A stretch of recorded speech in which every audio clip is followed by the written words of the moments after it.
Guys, nasa IKEA tayo ngayon. IKEA Mall sa may Mall of Asia. Papakita ko na naman sa inyo kung paano magbayad at magkano nga ba ang bayad ng parking dito sa may Mall of Asia sa may IKEA parking. Okay, for parking rates, load your purchase first before payment. First 3 hours is 50 pesos.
So yun nga mga guys, nakita nyo naman yun, ano?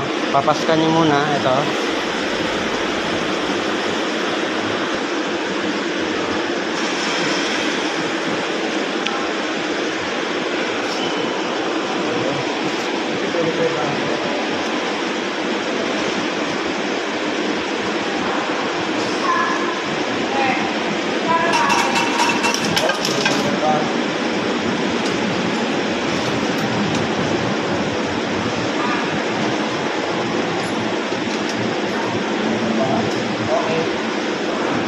Ito po yung bibigay niya sa gate.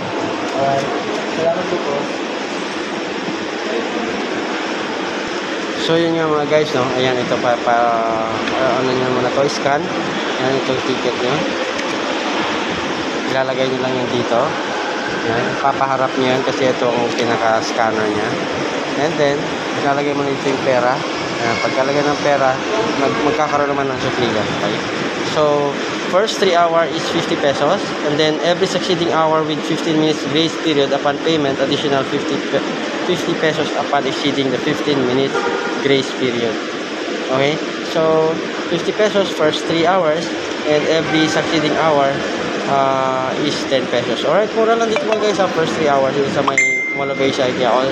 So yun mga guys, nakita nyo naman ng iba't ibang mga nagbabayad dito sa may IKEA parking, okay, parking pay station.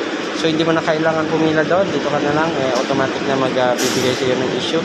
Okay, thank you for watching guys and have a good day. Entrance.